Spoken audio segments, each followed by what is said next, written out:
Hola, yo les voy a hablar acerca del análisis de covarianza. Yo soy la alumna Mardones Gallardón Itzel y bueno, primero vamos a empezar a definir lo que es la covarianza. La covarianza mide la relación lineal entre dos variables, es decir, refleja en qué cuantía varían de forma conjunta respecto a sus medias. Es decir, cuando la variable x aumenta, cómo se comporta la variable y viceversa. La covarianza es similar a la correlación, sin embargo existen diferencias, pues si bien los coeficientes de correlación están estandarizados, por lo tanto una relación lineal perfecta da como resultado un coeficiente de 1. Los valores de covarianza, por consiguiente, no están estandarizados, por lo que pueden ir desde infinito negativo hasta infinito positivo. Ahora vamos a hablar del análisis de la covarianza. Bien, las covariables son características o mediciones de cada unidad experimental o participante que no dependen de los tratamientos, pero que están relacionadas con la medición de interés y la frecuencia. Cuando la covarianza es menor que 0, X sube y Y baja, se dice que hay una relación negativa. Cuando la covarianza es mayor a 0, X sube y Y sube, hay una relación positiva. Cuando la covarianza es igual a 0, no hay relación existente entre las variables X y Y. Vamos a hablar acerca del uso del análisis de covarianza. Nos sirve para controlar el error y aumentar la precisión de los experimentos, ajustar medias de tratamientos de la variable dependiente a las diferencias en conjuntos de valores de variables independientes correspondientes, eliminar los efectos de variables que no tienen nada que ver con el tratamiento, pero que sin embargo están influyendo en los resultados. Los resultados sean más fiables y obtener una mayor información sobre la naturaleza de los tratamientos. El análisis de covarianza se aplica fundamentalmente en el campo de la estadística aplicada. Es por ello que se usa frecuentemente en la investigación. Sería una investigación educativa, clínica, agrícola, de salud, etc. Vamos a hablar ahora acerca de la fórmula de la covarianza. ¿De dónde viene la fórmula de la covarianza? Las fórmulas son fórmulas de la varianza y la última es de la covarianza. La fórmula de la covarianza viene de la varianza y existe una gran diferencia, pues si bien la varianza se refiere a la extensión de un conjunto de datos alrededor de su valor medio, mientras que una covarianza se refiere a la medida de cómo cambiarán dos variables aleatorias cuando se comparen entre sí. Pues lo único que nos dice la fórmula de la covarianza es sigma por x por y, y si nos fijamos, la fórmula de la varianza tiene esos datos pero están elevados al cuadrado. Lo único que vamos a hacer es tomar una de cada una, pero sin elevar al cuadrado. Ahora bien, existen dos formas de representar a la fórmula de la covarianza. Del lado derecho, las primeras dos formulitas siguen siendo fórmulas de la varianza. Resolviendo la fórmula, se llega a este resultado que es lo mismo, o sea, las dos se pueden aplicar. Entonces, vemos que en las primeras dos del lado derecho son fórmulas de varianza y lo único que vamos a hacer es lo mismo. Tomamos una de cada una, en este caso de xy sin elevar al cuadrado y del promedio sin elevar al cuadrado. Lo mismo ocurre con y sin elevar al cuadrado y su promedio sin elevar al cuadrado. Las juntamos y obtenemos la otra fórmula de la covarianza. La covarianza se suele representar por ese xy o también se representa como sigma xy. Y aquí están las dos fórmulas. Las dos se pueden utilizar y bueno, yo para mis ejemplos voy a utilizar la segunda fórmula porque es mucho más rápida y directa de aplicar. Tenemos el primer ejemplo cuando nos dan datos sin agrupar.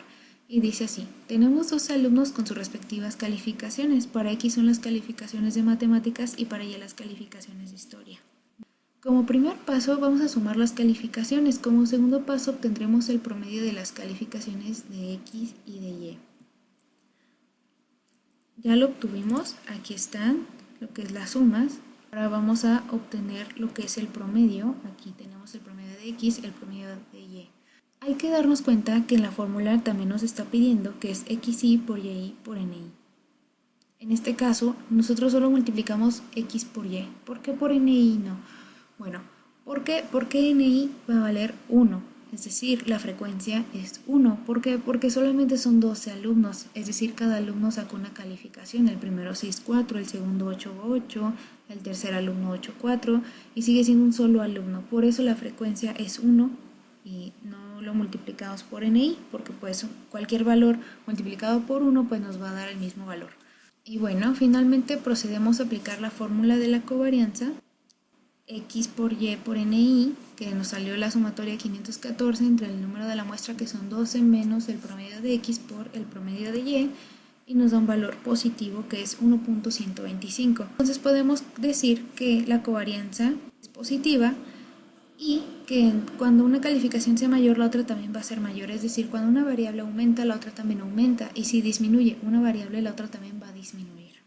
Y bueno, para entender esto, una variable aumente y la otra también aumente. Esta es la gráfica de las calificaciones, tanto de matemáticas como de historia. ¿Qué pasa si yo tomo la calificación de algún alumno que esté por debajo de los valores del promedio? Por ejemplo, este punto que está aquí. Nos podemos dar cuenta que arriba tenemos la fórmula de covarianza. Vemos que el alumno en el eje X sacó una calificación de 5 aproximadamente. Entonces nosotros cuando la pongamos en la fórmula va a ser 5 menos 6.5, por lo que vamos a tener un valor negativo.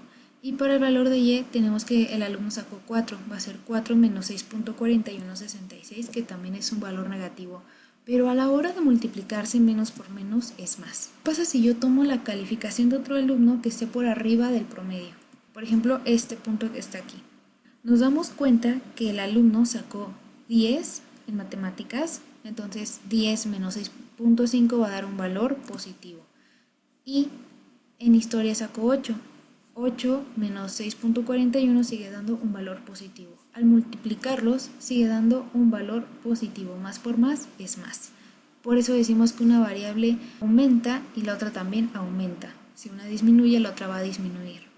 El otro ejemplo es cuando tenemos datos agrupados. Retomando el ejemplo anterior, X calificaciones de matemáticas y Y calificaciones de historia, NI es la frecuencia, es decir, el número de personas que obtuvieron esas calificaciones. Nos dan una tabla. Los valores en verde son las calificaciones obtenidas. Para la fila horizontal son las calificaciones de X y la fila vertical las calificaciones de Y. ¿Cómo se acomoda esta tabla? Como primer paso tenemos que acomodar la tabla. Tomamos el valor de X, que nos dice que en matemáticas sacó 9 y en Y, calificación de historia, sacó 10. ¿Cuántos alumnos obtuvieron esta calificación? Bueno, pues nos dice que son 3. Al siguiente va a ser quien obtuvo 9 en matemáticas, 8 en historia, un alumno. El siguiente va a ser 9 en matemáticas, 6 en historia, 5 alumnos y así sucesivamente. Y ahora nos seguimos con el siguiente valor, que sería 8 en matemáticas, 10 en historia, 8 en matemáticas, 8 en historia, 8 en matemáticas, 6 en historia y así sucesivamente. Aquí está ya la tabla acomodada. En total tenemos 16 datos, pero no es nuestra muestra el 16 porque el número de alumnos fue los que tuvieron esas calificaciones, entonces haciendo la sumatoria nos da 51 y esa va a ser nuestra muestra. Entonces ahora obtenemos la suma de las frecuencias. Para poder obtener la media aritmética, la fórmula indica que necesitamos multiplicar cada valor por la frecuencia, es decir, xi por ni, y por ni. Y bueno, también vamos a realizar las sumas. Aquí ya está, xi por ni, y por ni, y aquí están sus promedios. 380 entre 51, 7.4509 y para el promedio de y 7.3725. Ahora, para poder aplicar la fórmula, aquí sí que podemos multiplicar por la frecuencia, xi por y por ni. Entonces procedemos a hacerlo y nos faltaría agregar una columna más. Lo realizamos y aquí tenemos ya la tabla. Nos da que la sumatoria fue de 2808, ya podemos aplicarla entre 51, que es la muestra, menos el promedio de X por el promedio de Y, y tenemos que la covarianza es de 0.1270. Nuevamente la covarianza es positiva, es decir, que cuando una variable aumenta, la otra también aumenta. Y aquí dejo las fuentes de donde yo me basé para sacar esta información por si alguien quiere consultar alguna página, y pues sería todo de mi parte. Muchas gracias por ver esta presentación.